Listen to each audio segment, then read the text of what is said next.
اس لیے وہ یہ کبھی نہیں سمجھتے کہ مسلم کے لیے مطلب حضرت صلی اللہ علیہ وسلم یا اسلام کی کیا اہمیت ہے اس کے دل میں.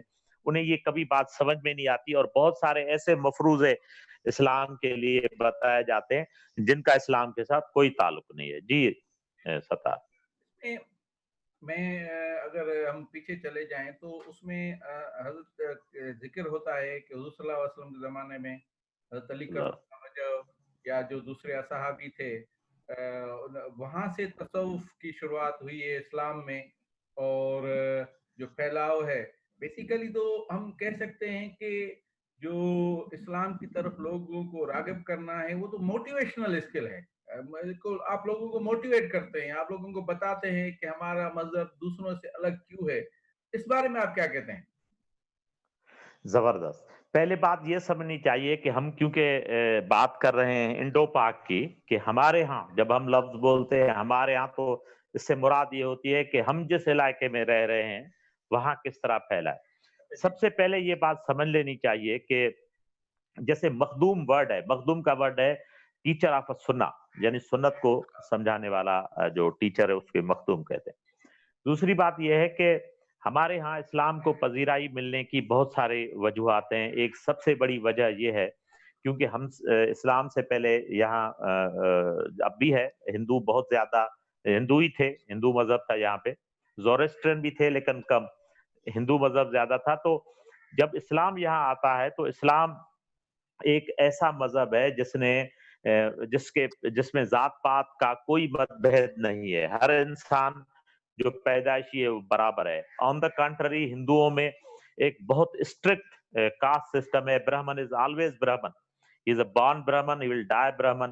جو ویش ہوتے ہیں، آئی مین کھتری جو ہوتے ہیں، یعنی دا سیکنڈ، جس کو اگر امرتا پریتم نے بڑا اچھا سمبلائز کیا تھا کہ مذہب یہ جو ہندو اس طرح مانتے ہیں، امرتا پریتم نے بتایا تھا ہندو اس طرح مانتے ہیں، اس طرح امرتا پریتم نے کہا تھا کہ برہمن از اے ہیڈ، کھتری از بازو یعنی پاور. برہمن کیا ہے؟ دماغ ہے، جس کو برہما وہ سانس کے اس پہ بھی بتاتے ہیں. کھتری کیا ہے؟ وہ بازو ہے.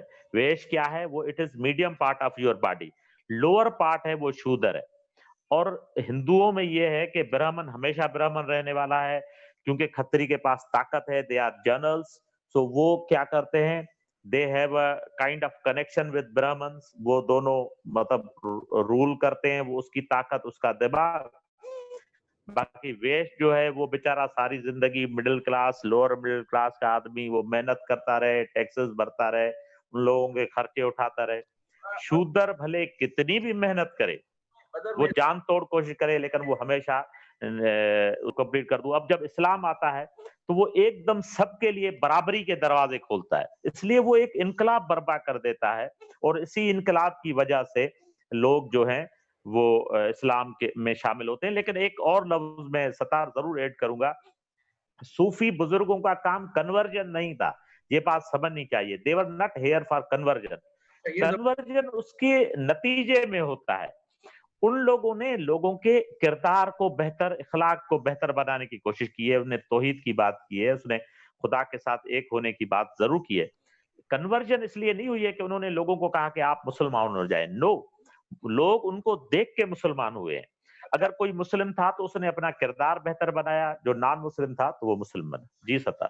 زبردست. یہ جو آپ نے بات کی کہ کنورژن نہیں ہے ہمارے پاس، تو مانا جو ہمارے پاس بتایا جاتا ہے کہ کنورژن ہوئی ہے، لوگ متاثر ہو کے آئے ہیں، شامل ہوئے ہیں. اگر تلوار کی بات ہوتی تو شاید پھر دنیا میں آج اگر 1.25 یا 1.5 ارب مسلمان ہیں تو 3 ارب لوگ ہو سکتے تھے، یا اگر پیسے دے کے مشینریز کے ذریعے اسلام.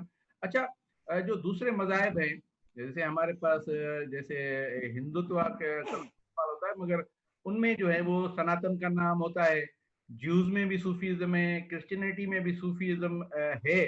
تو یہ مذاہب ہیں، اس کو ہم انٹرفیتھ ہارمنی بھی کہتے ہیں. تو ان مذاہب میں تصوف اور صوفیزم کا کیا کردار ہے آپ کے خیال میں؟ دیکھیں، کرسچینٹی میں بھی مانا جاتا ہے کہ دیر از ایگزسٹنس آف مسٹسزم، اس کو بولتے ہیں. لیکن وہ اس کی جو اپلیکیشن ہے وہ زیادہ تر اس طرح کہتے ہیں کہ جب ان دنوں میں جب چرچ کا زوال ہوتا ہے، یا پھر پلیگ نے جس نے بہت بڑا یورپ کو نقصان پہنچایا ہے، پلیگ کی وجہ سے ان لوگوں میں ایک خاص طرح کی مایوسی پھیلی تھی. اس مایوسی کو کاؤنٹر کرنے کے لیے ایک طرح سے مسٹیسزم وہاں آئی، حالانکہ پہلے سے بھی تھی، لیکن اس کا زیادہ رول بڑا. لیکن وہ اس کا کوئی عموماً جو ہے وہ اگر آپ دیکھو تو وہ لاسٹنگ رول نہیں ہے. وہاں جو عموماً اس طرح کے لوگ اگر مسٹرزم کے قریب نظر آتے ہیں تو وہ زیادہ تر ہپیز یا اس طرح کے لوگ ہیں. اس میں ہمارے ہاں it is a kind of a definite shape ہے اس کا. دیکھیں ستار سمجھ لینی چاہیے بات کہ میرے خیال میں اس طرح کو اس اینگل کو بھی ہمیں روشنی ڈالنی چاہیے، شاید آپ کے ذہن میں نہ آ رہا ہو کہ صوفی اکرام یہاں جو آ رہے ہیں وہ ایک خاص حالات میں آئے. دیکھیں ستار، منگول جب ابھرتے ہیں، یعنی مسلم امپائر جو ہیں وہ 13 سینچری میں دیور آن دیئر پیک، ٹھیک ہے سر. تو دیور آن دیئر پیک، بڑے بغداد کی خلافت ہے، یہاں اسپین میں یا مختلف جگہ پہ اسلام پھیلا ہوا ہے، سینٹرل ایشیا تک اسلام پھیلا ہوا ہے، ہندوستان میں بھی ہے. تو یہ وہ دور ہے جس دور میں چنگیز خان پیدا ہوتا ہے. 1219 سے 21 تک چنگیز خان جو ہے وہ بغداد کو تہس نہس کرتا ہے. اس نے تقریباً یورپ یعنی جاپان، چین تک، بہت دور دور تک اس کی تباہیوں کے تو خیر سینٹرل ایشیا میں سمرقند، بخارا، اگر آپ کو خوارزم شاہ ایک مشہور بادشاہ رہا ہے، یہ وہ علاقے تھے جہاں اس وقت بہت بڑے اسکالر آباد تھے، بہت بڑے فلاسفر آباد تھے، جو اس طرح کے ڈسکشن ہوا کرتے تھے. کہتے ہیں کہ ان قہوہ خانوں میں یا اس طرح کے جیسے یورپ میں کافی ہاؤسز کو یاد کیا جاتا ہے، وہاں بڑے ڈسکشنز ہوتے تھے مسلم فلاسفرز کے. یہ وہ لوگ تھے جب منگول وہاں آتے ہیں. منگولوں نے جو ڈیواسٹیٹ کیا، دنیا کو تباہ و برباد کیا ایک خاص دور میں، تو ان لوگوں کو بھاگنا پڑا. They had only one place that was at that time it was secure enough کہ وہ یہاں آ سکیں، اور وہ ہندو پاک تھا جو آج کل کا پاکستان اور ہندوستان ہے. یہاں یہ لوگ آباد ہوئے، اور ان لوگوں کو یہاں کیونکہ مسلم سلطنت پہلے سے آباد تھی، ان لوگوں کو ایک کہنا چاہیے کہ ایک آزادی میسر ہوئی، ایک کہنا چاہیے کہ ایک ایسا ماحول میسر ہوا جس میں وہ حاصل کر سکے اس طاقت کو کہ وہ اسلام کو پھیلا سکے. اچھا اچھا، میں ابھی آؤں گا. باقی جہاں تک آپ نے مغرب کی بات کی، تو مغرب میں صوفیزم کوئی کنٹینیو پروسیس. جی ستا. اچھا، ہم ایک لفظ بہت سنتے ہیں اور بچپن سے سنتے آئے ہیں کہ جو ہماری سندھ ہے وہ صوفیوں کی دھرتی ہے. میں نے سینٹ جیمز کا ایک کہیں جگہ پڑھا تھا کہ ان سے پوچھا گیا کہ پنجاب کے صوفیہ کرام کے بارے میں آپ کا کیا خیال ہے. تو انہوں نے کہا تھا کہ سندھ کے جو صوفی ہے وہ پنجاب کے بابا بلے شاہ اور جو ہمارے دوسرے ہیں گرو نانک ہیں یا جو دوسرے ہیں، ان کے تصوف اور صوفیزم کا تسلسل ہے سندھ کے صوفی ہمارے. تو ہم جو ہمارے ہاں جو اب بات کر رہے تھے کہ ہندوستان میں جو تصوف اور صوفیزم ہے، جو سناتن کی بات ہوتی ہے، سناتن جو سنت ہوتے ہیں، مگر ہمارے ہاں جو سندھ کا تصوف اور صوفیزم ہے، سچل شاہ بٹائی، صوفی شاہ عنایت شہید، اور جہاں تو میاں وال تحریک میں لڑائیاں بھی ہوئی ہیں، جو کھیڑے سو کھائے کی بات کی ہے. تو آپ کیا سمجھتے ہیں جو سندھ کا صوفی جو سیکولر صوفی ہے، جو انسانیت کی اور عالمگیریت کی بات کرتا ہے، اس کے بارے میں آپ کیا کہیں گے؟ دیکھیں سندھ کے اب جیسے آپ نے دو بڑے نام لیے، اسپیشلی جو شعرا حضرات رہے ہیں، شاعر بہت بڑے، وہ زیادہ تر پرشین سے انفلوئنسڈ ہیں، پہلے سمجھ لینا چاہیے. ہمارے ہاں مثال جیسے شاہ عبد اللطیف ہے، وہ جلال الدین رومی سے، مثنوی روم کہتے ہیں، ہمیشہ ان کے ساتھ رہتی تھی. یا ہمارے جو میں جاوید بھٹو صاحب کو بھی کوٹ کر رہا ہوں، انہوں نے ایک صوفیزم کے لیکچر میں کہا تھا کہ وہ جلال الدین رومی سے شاہ لطیف، یا سچل سرمد سے جو تھے وہ فرید الدین عطار سے متاثر ہوئے. تو زیادہ تر یہ سمجھ لینا چاہیے کہ جو جس طرح کہتے ہیں کہ فلسفہ یونانیوں سے متاثر ہوا ہے، اس طرح صوفیزم پہ بہت زیادہ چھاپ پرشنز کی ہے، تو مطلب وہ زیادہ اس سے متاثر ہے۔ باقی یہ کہنا کہ سندھ پنجاب یہ تو بہت ریسنٹ قسم کی ڈویژن ہے، تو اس ریسنٹ قسم کی ڈویژن کو ایز سچ اس ہسٹوریکلی پروو کرنا کہ بھائی کیونکہ دیور سیم، مثال جو ملتان اور سندھ ہے اس کے تو حکمران بھی سیم رہے ہیں، فاطمید اگر آپ کو یاد ہو، فاطمید رولرز رہے تھے جو شیعہ رولرز تھے۔ ہمارے ہاں جو زیادہ تر آپ کو شیعہ آبادی نظر آتی ہے، اس کا ایک بڑا ریزن یہ بھی ہے کہ اس شروعاتی دور میں ایک فاطمیدز کا یہاں 200 ایئرس تک they use to role Multan ان سندھ۔ یہ ایک الگ بحث ہے، اس کو فی الحال اس پہ نہیں ملاتے ہیں۔